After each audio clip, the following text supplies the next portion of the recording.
Tudo bem, pessoal? Chegamos, enfim, no nosso último vídeo, no nosso último estudo do livro Diálogo com as Sombras. Esse é o nosso estudo de número 31 e vamos adentrar nos nossos assuntos. No vídeo anterior, a gente falou sobre aquilo que eu chamei de caixa de ferramentas, ou seja, linguagem enérgica, prece e o passe. Isso aplicados durante o diálogo e o passe aí com a função, com a possibilidade de regenerar o perispírito da entidade, acalmar ou mesmo adormecer o espírito. E aí eu expliquei, né, que o uso do passe, em alguns momentos o autor confundia ou fazia uma mistura ali referente à hipnose, ao magnetismo, regressão de memória inclusive. Então eu tentei separar um pouquinho os assuntos. Eu quero deixar duas ferramentas adicionais, que a gente está chamando assim, que elas não estão no livro, ao menos nessas categorias, mas eu acho importante a gente mencionar. A primeira delas, quando a gente tem necessidade ali enquanto dialogador, a primeira dessas ferramentas que eu coloquei é o que eu brinquei aqui, que é a ajuda dos universitários, igual no programa de TV, né? Quando a gente não sabe, né, tanto a gente não sabe o que fazer, ou quando a gente não conhece o contexto daquele espírito e está faltando informações, a gente não está conseguindo receber ali pela intuição e pela conversa, a gente precisa de ajuda. Então é um momento em que a gente pede ali para o espírito ouvir um amigo que está do lado, e sempre tem uma entidade, ainda que ele não veja, mas intimamente, colocando a mão próxima ao ouvido dele, em especial, magnetizando ali, o espírito vai ter alguma condição de ouvir ou de sentir alguma coisa. Então essa primeira ferramenta que eu chamei de ajuda dos universitários, só para ficar fácil da gente lembrar na hora. E a segunda ferramenta, que é mais quando o espírito está bem perturbado, enfim, é pedir para ele seguir ali, para ele ficar na companhia dos amigos espirituais. Então a gente, quando sente que não dá para trabalhar mais o espírito, pedir para ele ficar na companhia, até dar uma forçada ali, para ficar junto dos amigos espirituais, e aí interrompe o diálogo. Então costuma ser um freio, e normalmente aí o espírito volta numa próxima reunião. Então eu quis deixar esses dois recursos adicionais antes da gente entrar no livro. Entrando agora efetivamente no assunto, regressão ao passado. A gente tratou da parte técnica da regressão ao passado nos vídeos, nos estudos de número 21 e 26. No 21, que era a deformação do perispírito, e o 26, que é magnetizadores e hipnotizadores. Ali a gente tem toda a abordagem técnica dessa regressão ao passado. O nosso enfoque de hoje não é olhar a técnica no campo das energias, do perispírito, não é olhar isso. Nós queremos olhar a regressão ao passado enquanto uma ferramenta do diálogo e a forma como que a gente vai aplicar isso. Então, vamos entrar no texto propriamente, começando citando um trecho que eu destaquei. São de incontestável importância estas noções no trabalho de desobsessão. Para o espírito atormentado pelos seus desequilíbrios, o futuro não importa, o passado não interessa, e o presente é a única realidade que aceitam e manipulam livremente, segundo os impulsos do momento. Então é interessante que isso é quase como uma abordagem do que se convencionou chamar de carpe diem, né? Viva o hoje, viva o agora, mas o agora e o hoje, se a gente tiver ele nesses impulsos de egoísmo ou de autodefesa, dadas as situações de violência, a gente cai no cenário desses espíritos obsessores, atormentados, enfim. Então a gente tem que tomar cuidado com essas filosofias do viva o presente. como se fosse a única coisa importante.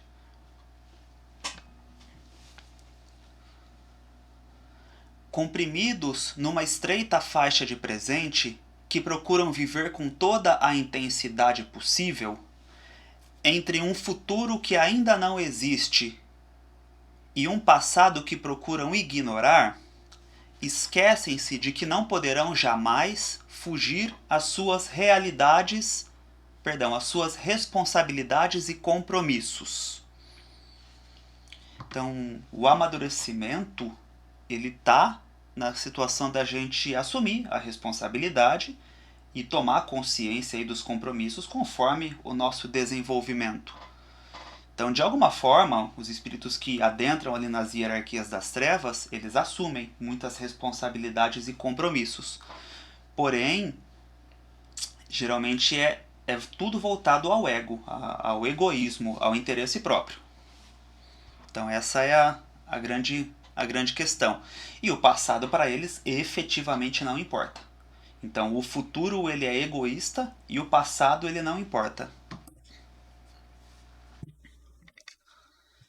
Para abrir diante dele uma janela sobre si mesmo, a chave mais importante de que dispõe o dialogador consiste em levar o espírito a contemplar o seu próprio passado, fortemente protegido pelos mecanismos de esquecimento deliberado. No fundo, os espíritos muitos, como diz aqui, deliberado, eles optam por esquecer o passado, eles fazem de tudo para esquecer, mas também existem instrumentos que são instalados pelas entidades mais sabedoras, com maiores poderes ali nas trevas, instrumentos que são instalados para hipnotizar e para impedir que o espírito tenha esse acesso de informações do passado. Então, faz ali uma castração mental para que ele só olhe para os objetivos imediatos e para os interesses daquela instituição.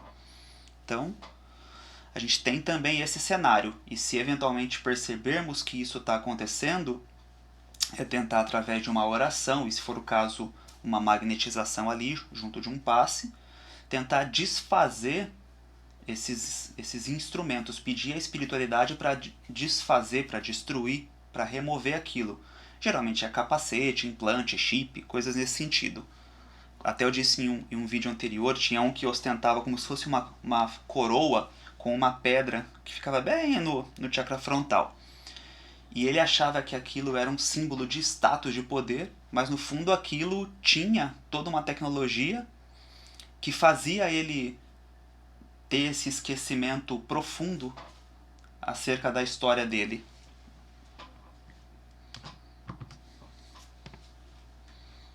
Então, apontamentos que eu deixei aqui.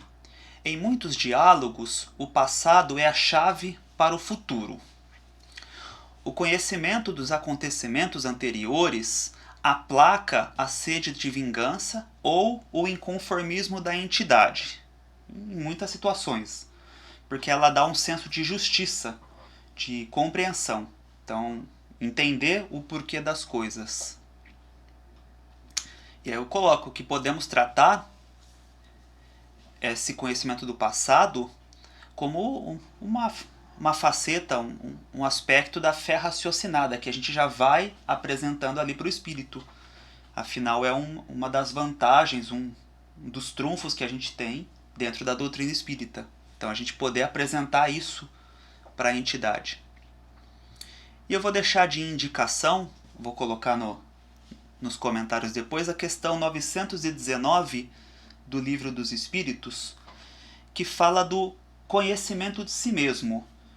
Enquanto eu preparava o material, eu lembrei dessa questão e eu achei que ela é muito pertinente. A indicação de Santo Agostinho do conhece-te a ti mesmo. Ali a gente tem uma explanação que eu acho que é bem completa dessa questão de, no presente, a gente fazer uma avaliação do passado para construir um futuro de iluminação e de crescimento. Eu achei que ele soube sintetizar muito bem. É quando o Santo Agostinho está fazendo referência a Sócrates, no Livro dos Espíritos. E mais um apontamento que eu deixo, que dentro do nosso diálogo, nessa situação de estimular ali a regressão ao passado, que é sempre importante ressaltar que Deus, na sua essência, não é punitivista. Ele não é voltado aí para vingança e para punição. A lei de causa e efeito, ela nos possibilita o resgate e o aprendizado dentro do regime de autorresponsabilidade. Ou seja, conforme a nossa evolução, o nosso poder de decidir é maior. Então, a gente pode decidir com mais gravidade nas coisas que a gente erra, mas a gente também pode decidir com muitos frutos e colher esses acertos.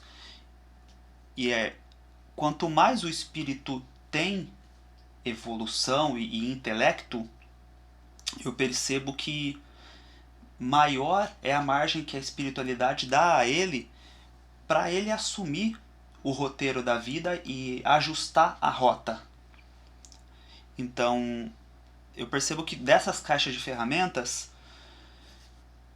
quanto mais o espírito tem condições de ele mesmo fazer uso dessas ferramentas, eu sinto que enquanto dialogador, eu sou orientado a mostrar para ele, olha, você pode fazer isso, porque ele conhece, no fundo ele conhece todas essas ferramentas, esses espíritos mais evoluídos, né, mais adiantados aí no intelecto, ou mesmo que eram os magos buscadores do passado e se transviaram.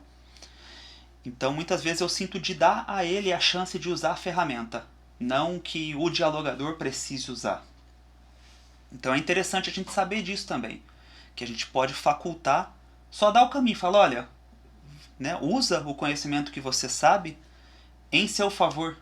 Eu estou aqui, né, a gente está junto, mas é importante que você faça. E muitos gostam disso, esses espíritos que ostentam patentes, posições hierárquicas superiores, eles têm muito dessa coisa de não querer ajuda. Então, se ele tem condições de aplicar aquilo, nossa, excelente. Então, a gente pode fazer isso também. Então, sobre a regressão ao passado. Eu destaquei aqui três situações que essa regressão ela se dá. De fora para dentro, de dentro para fora, e uma terceira situação, que é quando estão presentes ali amigos e amores do passado. Mas vamos entender o primeiro cenário aqui. De fora para dentro. É a utilização, seja como que a espiritualidade chama, a utilização de um espelho, de um quadro fluídico, de uma tela. Normalmente, muitas vezes, um espelho ou uma tela que a espiritualidade plasma e a gente é orientado a utilizar, até a magnetizar junto ali, na frente do espírito e pedir que ele olhe. Então essa tela geralmente retrata coisas que aconteceram, os eventos que levaram aquele episódio de dor, nesse sentido de justificar, de apresentar uma causa, apresentar a lei de causa e efeito, o porquê que ele está sofrendo aquilo. Então essa regressão ela se dá, mas de uma maneira externa, a princípio. A espiritualidade recolhe as informações e projeta. Então o espírito vê aquilo como se realmente estivesse fora, como se ele estivesse vendo uma televisão. Ele vê e a partir daquilo ativa circuitos, vamos chamar neurais, circuitos mentais, que vão fazendo uma transformação e abre essa porta de renovação. Então esse é o primeiro modo. O segundo modo, que eu digo que ele é mais avançado ou mais difícil de se fazer, é o de dentro para fora. Porque aqui a gente está falando de puxar os arquivos mentais. E os vídeos que a gente indicou no começo, eles tratam bastante disso. Para a gente conseguir fazer essa situação de extrair os arquivos mentais, eu coloco aqui. É importante o uso apropriado do magnetismo para extrair dos arquivos mentais do espírito aquilo que é necessário que ele enxergue interiormente. Então vamos lá. nessa situação não tem lousa nenhuma, ele não está enxergando com os olhos, ele não está enxergando para fora. É igual quando a gente fecha os olhos em meditação, ou a gente tem um sonho, seja lá o que for, mas que a coisa se dá no nosso plano mental, a gente vê e em razão disso tem uma transformação. Essa técnica aqui é igual. Então, quando eu sou orientado a fazer, normalmente a gente já entra ali no sexto chakra, naquela força mental, e já sinto a energia aí puxando partes do cérebro espiritual e fazendo movimentos de energia. Então, não tem nada que acontece fora, acontece tudo já no perispírito, e aí aquilo acorda memórias que o espírito enxerga interiormente, e em razão disso vai acontecendo a transformação exterior. O perispírito dele vai modificando, vai tendo toda uma nova roupagem ali, né? Ou ele tem um cenário positivo, ou ele enxerga o fiasco que é atualmente a situação em que ele entrou. Mas então é de dentro para fora. E eu digo que é mais incomum porque não é todo espírito que tem condições, que consegue passar por esse processo. Então eu vejo isso de uma maneira muito mais eficaz nos espíritos que já são buscadores antigos, que já eram praticantes de meditação, que já buscavam ali outros estados de consciência. Então eles têm mais facilidade de passar por esse processo. Até porque para esses espíritos, essa situação de querer plasmar um quadro na frente, muitas vezes eles vão repelir, eles vão usar o próprio magnetismo para não permitir que aquilo seja feito. Então ele vai conseguir usar muitas técnicas para não enxergar esse quadro. Por isso que nesses casos a energia vai diretamente. Quem começa a trabalhar o cérebro espiritual e ele não tem o que fazer. Então é um processo mais duro, mas não é de se utilizar a qualquer momento, tem que, enfim. Acho importante trazer, mas nessa explanação rápida nem vejo condições de a gente fazer uma abordagem muito grande sobre isso. Conheça a técnica e se uma hora vier a inspiração, confie na espiritualidade, mas com absoluto cuidado ao tocar o espírito. Sempre muito, muito, muito cuidado.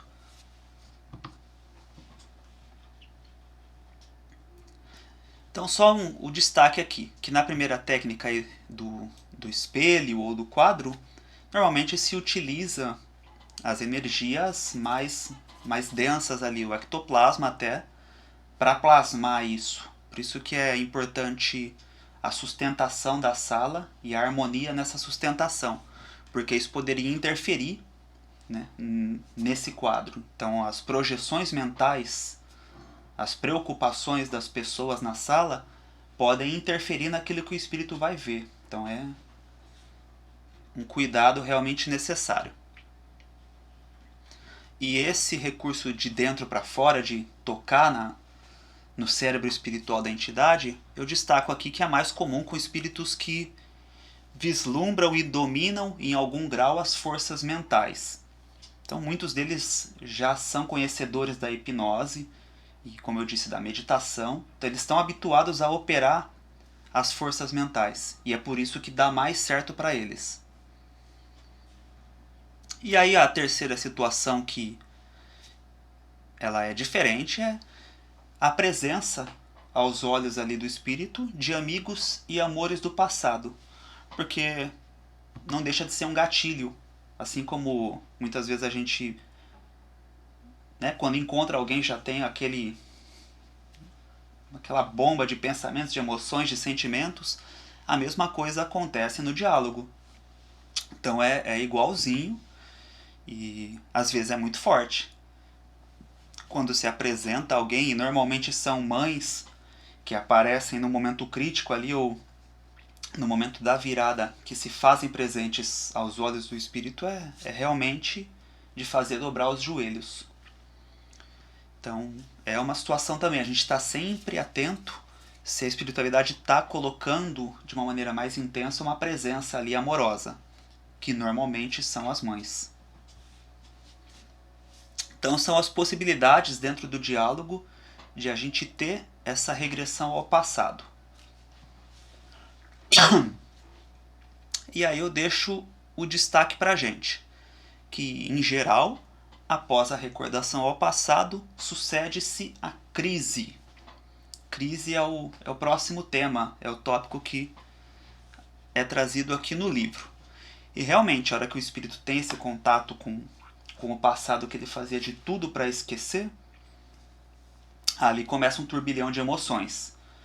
Então, a gente tem que saber traçar uma linha no diálogo, é um marco divisor. A hora que a gente sente que começou a crise, o espírito começou ali a ter todos aqueles impactos, é hora do dialogador, da dialogadora, adotar outra postura. Aí a gente vai começar aqui a leitura dos apontamentos que eu trouxe sobre a crise. E são um pouco maiores os apontamentos, um pouco mais largos, porque eu achei muito importante. Eu achei que o autor foi muito inspirado, no meu ver, ao escrever. E aí eu realmente pensei alguns pontos, porque o capítulo é grande, mas achei que valia a pena trazer. Então vamos lá. O doutrinador precisa estar atento aos primeiros sinais de que o espírito manifestante começa a ceder, para que ele próprio, o doutrinador, possa reformular sua tática. Espíritos muito agressivos e violentos manifestam-se de início irritadíssimos, em altos brados, dando murros na mesa, quando tem mesa, e se a dinâmica é essa de dar murros ou não, enfim, depende de cada reunião, né? Do controle do médium. Então ele está fazendo um parênteses aqui, o começo da reunião até chegar na crise. Um breve resumo. Não é possível, nessa condição, argumentar com eles. É preciso esperar que o vagalhão impetuoso do rancor se desfaça por si mesmo na praia mansa. Então deixa falar, em síntese. Deixa esbravejar, deixa ele botar para fora. Se opomos resistência, a explosão é inevitável e o dano pode ser irreparável, porque a afinidade que a gente tentaria construir já acabou, de plano. Então não é a hora que a pessoa que o espírito está no ódio, não adianta querer falar, deixa acalmar. É preciso ter paciência e esperar. Não ficar mudo ante sua cólera, mas não opor grito contra grito, murro contra murro. A cólera passa, pois é muito difícil sustentá-la indefinidamente contra quem não nos oferece resistência. Eu sinto que esse cenário, quando o espírito está ali com toda aquela força, é o momento em que a gente precisa ter uma conexão, uma concentração muito grande para transmutar essas energias, para a gente conseguir estar na nossa conexão, na nossa ligação superior, mas não ficar alheio ao espírito que está ali. Então é como se a gente tentasse fazer um L. A gente recebe do espírito e joga para cima. E tenta fazer os dois movimentos.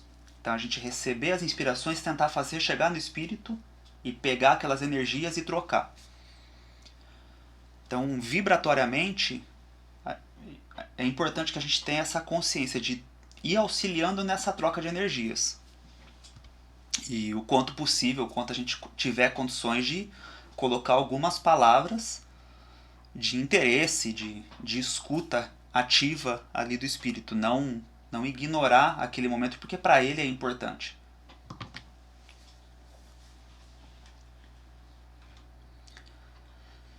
Por este motivo, são tão importantes os primeiros diálogos de cada manifestação, ou seja, as primeiras falas. Mesmo irritado, esbravejando, ameaçador, o espírito deve ser recebido com respeito e carinho. Se a conversa for bem orientada, ele nos respeitará e aos poucos irá compreendendo que não precisa gritar seus argumentos. Então vamos lá. Isso aqui é o que a gente espera, é o que normalmente acontece, mas nem sempre é tão prático quanto está no texto. Mas a tendência é que, se a gente busca o equilíbrio vibratório, essa harmonia vibratória, e se interessa pelo que ele está falando, pela dor dele, sim, muito possivelmente nós vamos conseguir ser ouvidos. Se não na primeira ocasião, nas oportunidades de retorno. Mas lembrar disso, para conseguir ser ouvido é importante a gente fazer o exercício da nossa vibração, de tentar conectar com a dor do espírito, com o sofrimento dele, mas sem perder aquele fio de conexão com a espiritualidade superior. Então a gente tentar entrar na vibração dele, mas sem que isso nos puxe por completo. Se a conversa for bem orientada, ele nos respeitará e aos poucos irá compreendendo que não precisa gritar seus argumentos. E aqui tem um macete aqui do Hermínio de Miranda. Nesses casos, costumo dizer aos queridos companheiros desatinados que só grita aquele que não tem razão. Então, assim, falar para o espírito, olha, só grita quem não tem razão. Acho maravilhoso, mas a gente tem que tomar um cuidado tremendo para falar isso. Eu achei que valia, gostei, achei muito boa a colocação, mas nós temos que falar isso com compaixão. Isso não pode vir num tom de arrogância, de sátira, mas realmente não tem que ser num tom fraterno para colocar esse tipo de fala. Porque do contrário a gente já vai perder completamente a sintonia com o espírito ali. Porque vai soar uma afronta para ele. Então, saber trabalhar essa mensagem, a gente pode ir colorindo ela. Nossa, mas tem a necessidade de tantos gritos? Enfim, e aí tentando chegar depois, lançar a reflexão de que se esses gritos não estão escondendo uma falta de fundamento ou de argumento pro que ele está fazendo aí. Então a ideia é essa, só grita quem não tem razão. Mas precisamos colorir isso, saber inserir essa reflexão. E agora sim a parte da crise aqui. Aos primeiros sinais de que a reação salutar, que a reação saudável começou, o doutrinador deve abandonar sua técnica de contestação e argumentação para entrar na fase de doutrinação propriamente dita. Sempre a nossa ressalva com essa questão da doutrinação, mas vamos colocar aí como falar das verdades eternas, falar aí das mensagens superiores. É hora de falar-lhe com carinhosa franqueza, tentando mostrar-lhe a inutilidade de seu desesperado esforço de lutar contra Deus e, portanto, contra seus próprios interesses pessoais. É hora de fazer um apelo para que ele se detenha um pouco para pensar. Adverti-lo de que não precisa converter-se à nossa crença, aos nossos princípios. Isso aqui eu acho fundamental, eu acho maravilhoso. Porque a gente tem que pensar a nível de hábitos de cultura. O espírito está saindo de uma situação ali de opressão, de violência, de dor. Entrou na crise dele e ele tem toda uma ideia que é pintada sobre o outro lado. Sobre o lado aí, sobre o trabalho da luz. Então acho que é muito importante a gente ter a convicção e falar para o espírito nesse sentido de que ele não precisa se converter, de que a gente não quer nada que seja exterior. E que levar aos poucos, que ninguém é santo, ninguém é anjo, mas que ele não perca esse momento. Então tentar acomodar a crise dele em uma questão de transição. Da mesma forma que a gente fala, né, que a gente vê a situação da transição planetária, que ela é gradativa, não é um passe de mágica, também para o espírito a transição pessoal dele será gradativa. E a gente tem que saber disso, e a gente tem que saber falar, saber levar essa certeza para ele. E é uma questão de paciência, de compreensão, que é um processo educativo. Ele vai ter outras crises, mas a tendência é que cada vez isso vai se acomodando dentro dessas verdades eternas que vão sendo apresentadas. E isso acontece no nosso próprio caminho. Se a gente parar para pensar quantas crises nós já não tivemos ao longo da nossa jornada espiritual e o quanto a gente vai acomodando a nossa cabeça. Então, não vejo diferença. Se nós soubermos olhar o nosso processo e tomar conhecimento sincero e viver o nosso processo, não vejo dificuldade de a gente passar essa certeza para o espírito. Então, não precisa converter-se a nossa crença aos nossos princípios. A gente não quer nada exterior. A gente não deve pensar só no exterior e trabalhar no exterior.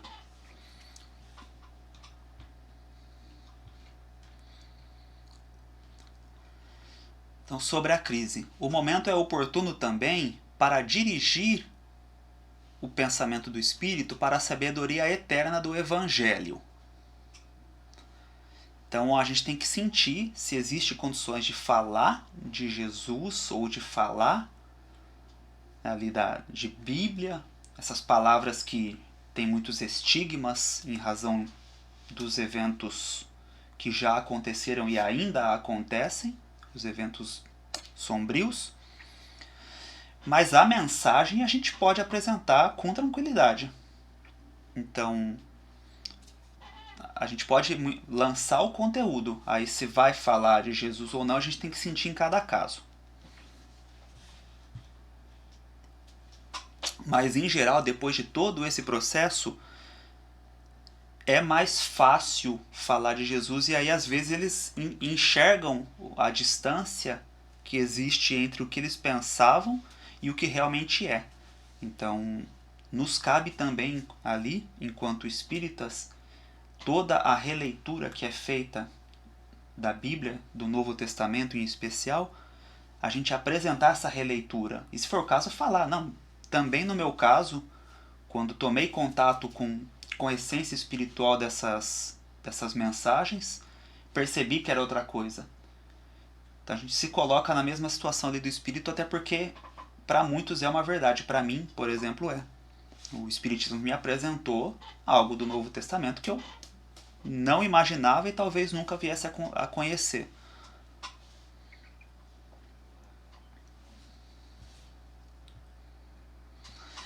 Não que só agora seja possível falar-lhe do Cristo, é que só agora os ensinamentos de Jesus começam a ter para ele um sentido novo, aceitável. Mais do que nunca, ele deve estar certo da nossa absoluta sinceridade e do nosso afeto desinteressado.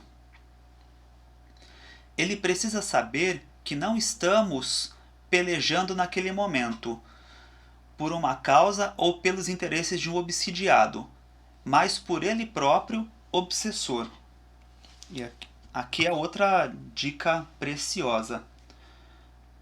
Quando se trata de um tratamento de desobsessão ali, quando é feita para alguém, e especialmente quando nós sabemos e se a pessoa está presente, é muito comum o espírito achar que a gente está querendo defender os interesses da pessoa. Porém, a gente tem que ter dentro de nós e saber manifestar isso para o espírito que, olha, não é para essa pessoa aqui. Esse momento é nosso, é para você, é para a gente. É colocar ele no centro da nossa atenção, do nosso desejo de cuidado. Então é ter esse desejo de cuidado pelo espírito, independentemente do encarnado que está ali. E se for o caso, muitas vezes a gente vai falar para o espírito, se o encarnado estiver próximo, que é importante que ele ouça, que ele saiba das coisas que aconteceram. Porque também tem a responsabilidade dos dois lados. E eu já percebi, os espíritos ali, os obsessores, eles ficam muito satisfeitos quando a gente mostra interesse em ouvir e que também tem responsabilidade do encarnado. Então, já senti muitas e muitas vezes que a gente ganha muitos pontos de afinidade ali com o espírito.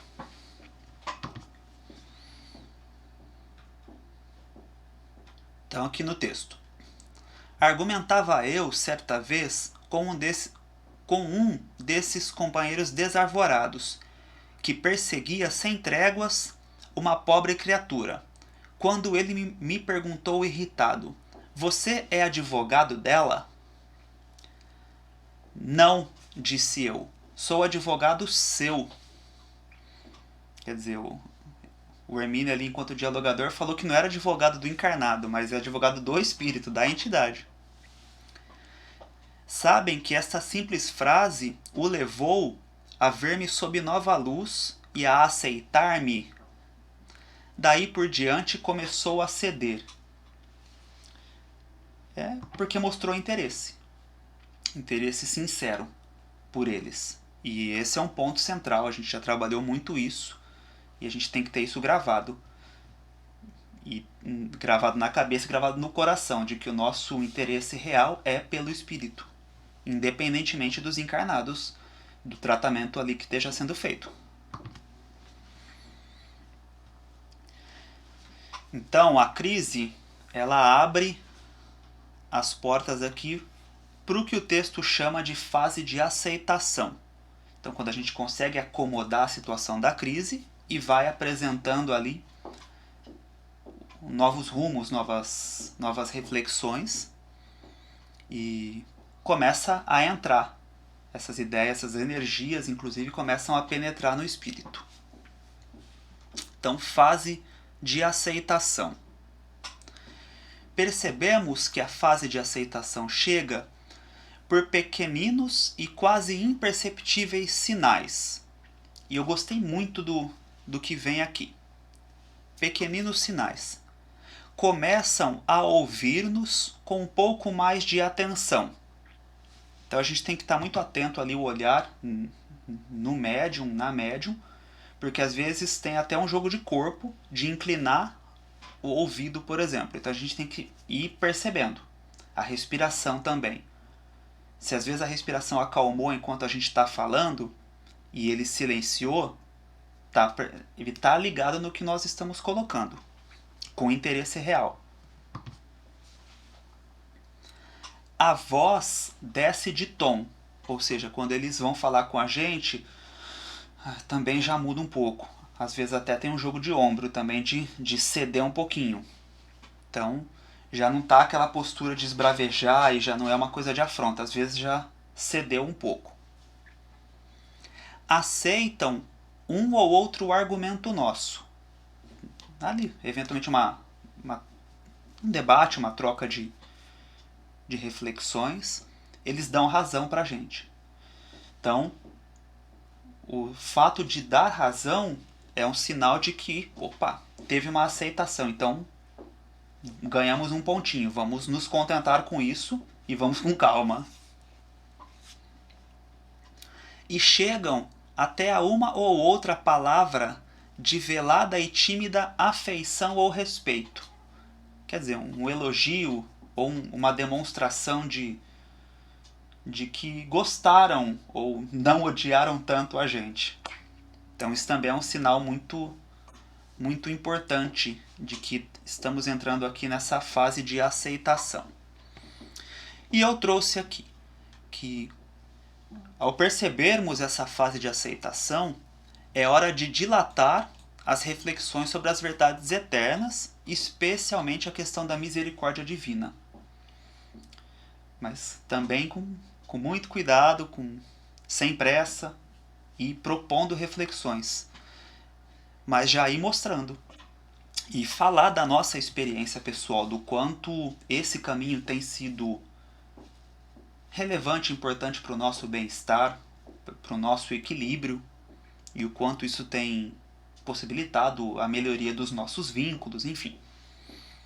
Por isso que é importante que a gente viva essas verdades, para a gente ter, viver o quanto possível, para a gente ter fundamento na hora que a gente está falando ali, para ter base real.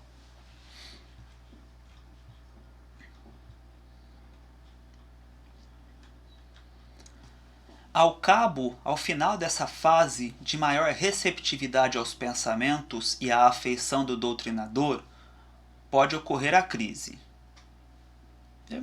Enfim, na verdade eu entendo que é junto, tá? Às vezes tem a crise e aí tem a aceitação. Até não necessariamente na ordem que trouxe aqui. É o momento mais dramático da manifestação. O espírito começa a sentir que não terá forças para resistir aos apelos da verdade.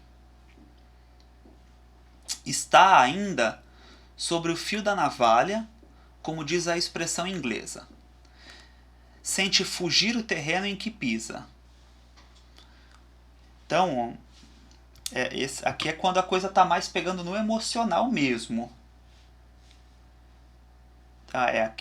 Esse cenário que está sendo apresentado é isso. É quando tem esse abalo bem do campo da energia ali do coração, a coisa está realmente tormentosa.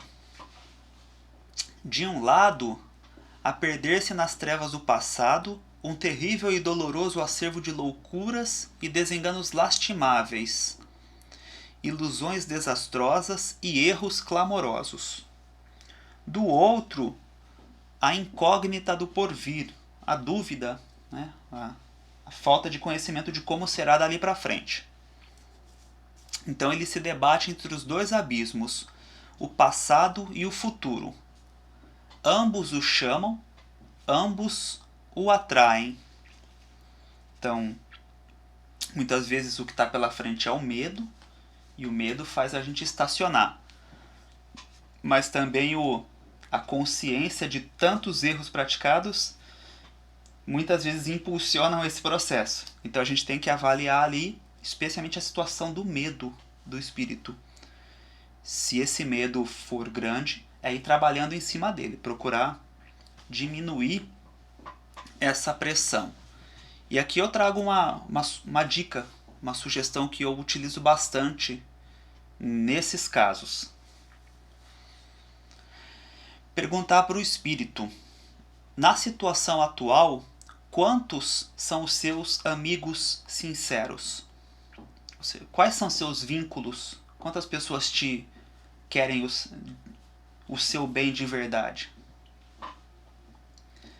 Em geral, não tem ninguém das organizações ali que é o bem honesto.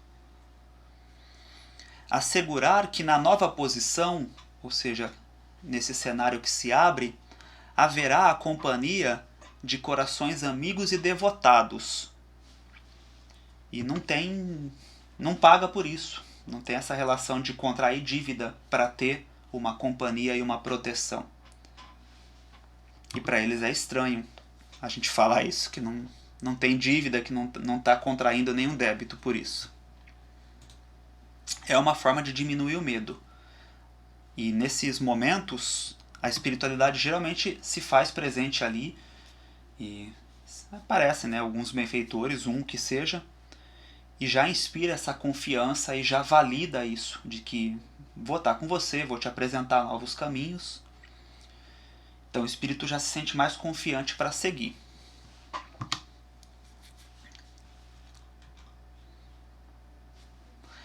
É o grande momento da compreensão, da ternura, do amor fraterno. Muito respeito pela sua crise, muito carinho com as suas dificuldades, seus temores, seus desesperos. Ele sabe ou pressente o que o espera em termos de resgates dolorosos que se estenderão pelos séculos futuros, até onde e quando somente Deus saberá. Quer dizer, enxerga as dificuldades pela frente. E muitos de nós estamos aí nessas dificuldades, passando pelas situações do que a gente fez, trabalhando para melhorar. É preciso ajudá-lo com muita paciência, levá-lo ternamente, carinhosamente, a dar o passo final, que o tira de cima do fio da navalha e o coloca no lado positivo da fronteira da nova existência, cujas perspectivas se abrem diante dele, mas que ele ainda não consegue vislumbrar com precisão. Então é o caso em que o futuro está cheio de dúvidas. não tem tanto medo, mas muitas dúvidas. Então a gente tem que ajudar a apresentar aí essas possibilidades.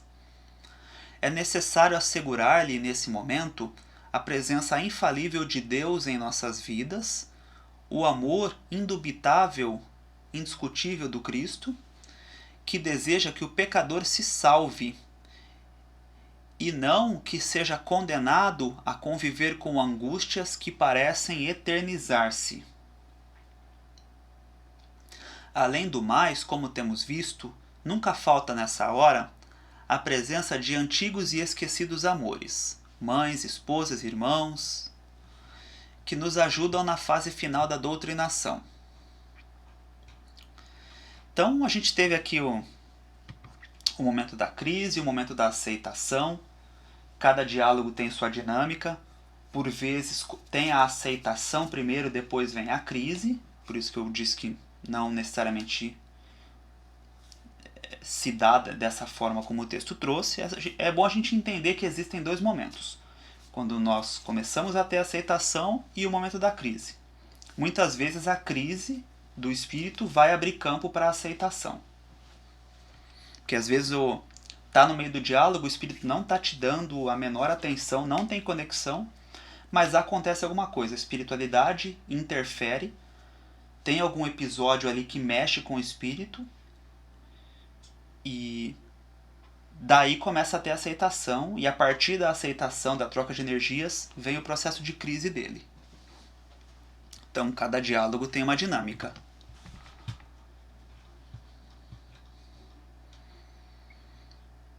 Mas vamos concentrar aqui vamos chamar o momento da virada. Este é o momento mais importante de todo o trabalho. O espírito em crise precisa mais do que nunca de uma palavra sincera de afeição, mesmo que ainda tente uma reação desesperada de última hora. Então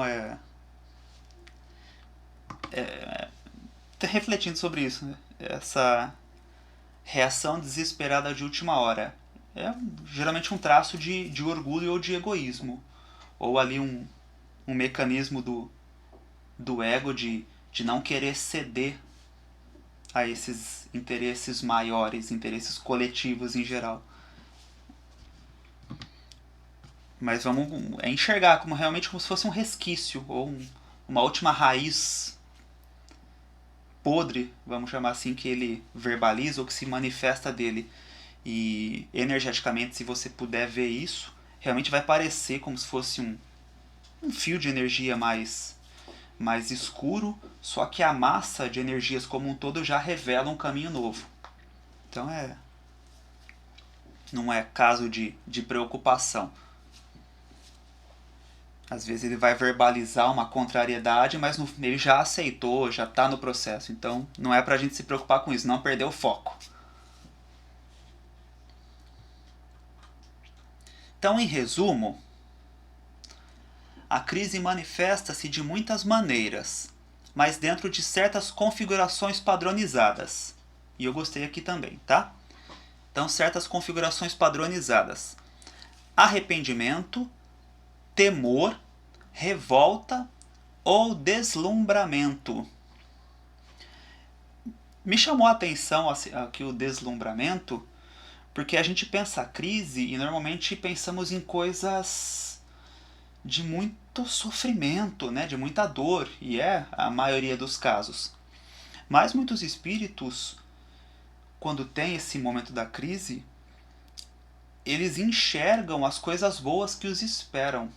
Então, é feita toda uma projeção na parte mental e eventualmente até no cenário ao redor dele das coisas boas que estão pela frente, das companhias que eles vão ter ali, do reencontro com as pessoas amadas.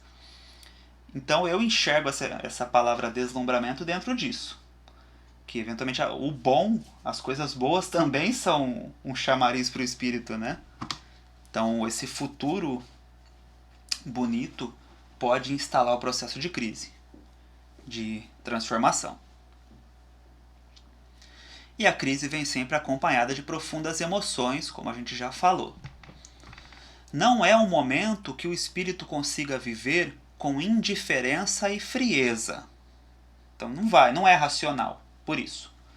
Esse momento da crise ele é coração, é puro coração.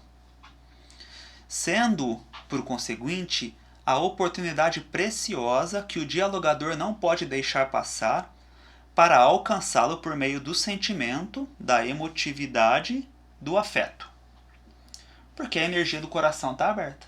Então a gente vai entrar também por ali. A gente vai acalmar, a gente vai envolver o coração. Trate-o com muito carinho. Guie os seus passos vacilantes pelo novo caminho que começa a trilhar. Não o force, mas procure não desperdiçar a ocasião de estimulá-lo a tomar a decisão que vai mudar sua vida. Então, estímulo, essa é a palavra-chave. Gosto bastante dessa expressão. Acho que ela reflete bem o nosso papel ali. Encorajar. A gente tem que encorajar o espírito no processo.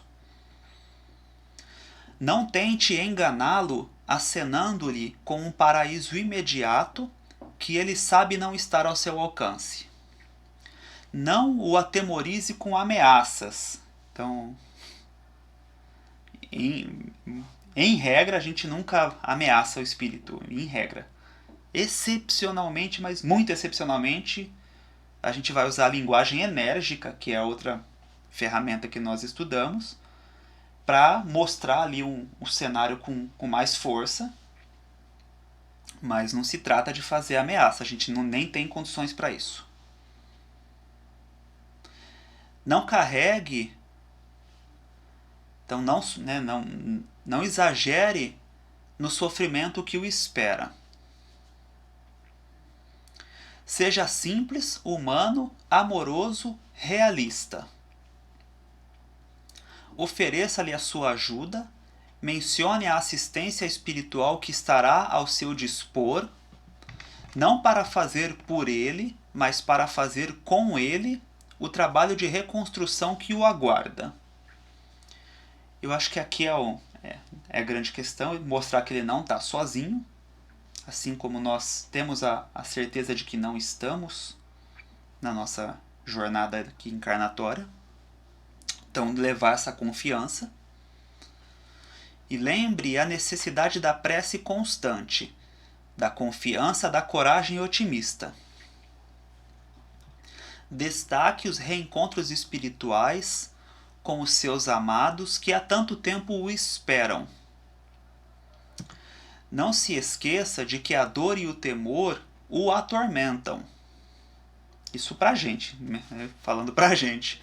Coloque no coração do espírito a semente da esperança e mostre-lhe, confiante, as perspectivas da paz. E nós já falamos muito isso. No fundo, todo mundo quer paz. Todo mundo quer ter paz. Então é sempre importante reforçar isso.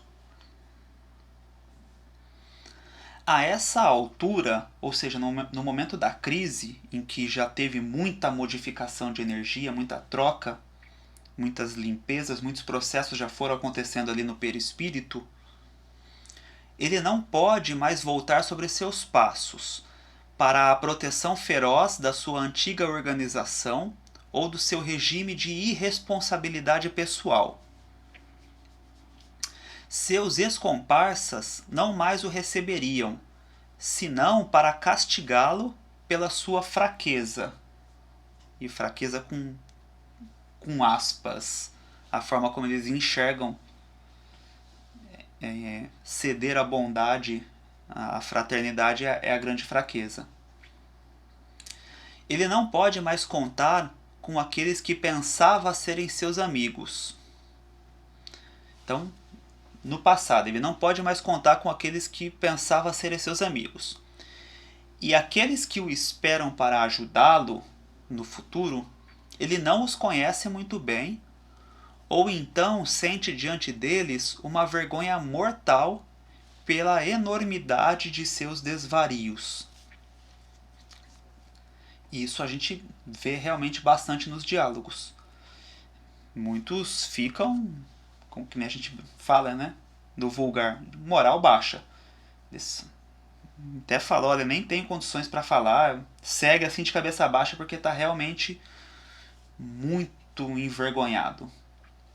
Mas reforçar que a espiritualidade não está para julgar, que nós não estamos para julgar e que a gente também tá, todo mundo passou por isso e talvez ainda tenhamos muitas situações de se envergonhar diante do que a gente fez. Então, levar esse encorajamento. E dos apontamentos que eu trouxe, a gente encerra esse capítulo da crise. Eu trouxe só uma pincelada do 4.7, que é perspectivas, ou seja, depois que o espírito é ali trazido, encaminhado com a espiritualidade, mas eu prefiro não adentrar muito nisso. Eu só coloquei um ponto que acho que fecha o nosso texto. De modo geral, cessam os encargos do grupo mediúnico ao entregar o espírito, aos trabalhadores dos planos superiores. Cabe agora voltar-se para o outro médium e receber um novo companheiro. Então, as perspectivas, renovação, regeneração, talvez vai reencarnar, enfim. Mas o ponto é, não nos cabe. A gente não tá para ficar contando história. O que nos cabe entregou para a espiritualidade, terminou o nosso trabalho. A gente fica em orações, a gente continua ali sempre que lembrar, sempre que possível reforça as orações, mas está entregue. O que nos cabia foi feito. E, na minha análise, chegamos ao fim desse estudo. Tinha mais um ou dois pontos do livro, que era sonhos e desdobramento e o intervalo entre reuniões, que eu achei que não cabia trazer. Senti-me muito satisfeito em a gente encerrar por aqui. Então, agradeço muito quem acompanhou essa caminhada, esse estudo. Aprendi demais, muitas reflexões vieram e espero ter podido contribuir de alguma forma também, que a gente consiga encontrar cada vez mais aí força e renovação nos diálogos. Só cresce o meu encanto, o meu amor por isso e pretendo aprofundar mais. Então esse estudo nós encerramos. A gente deve abrir talvez não imediatamente, um resumo, uns 2 ou 3 vídeos no máximo, fazendo um resumo sobre todo esse estudo. E aí eu quero trazer algo mais prático, como se fosse o aulão que a gente já falou. Mas vou avaliar certinho. Então, por hora, está encerrado o nosso conteúdo. Tão logo possível já vou iniciar um novo estudo e vamos colocar aqui na página. Agradeço, fica o convite para as práticas de meditação e qualquer coisa deixa nos comentários, entre em contato que vai ser um prazer a gente trocar experiências. Muito, muito obrigado pela companhia.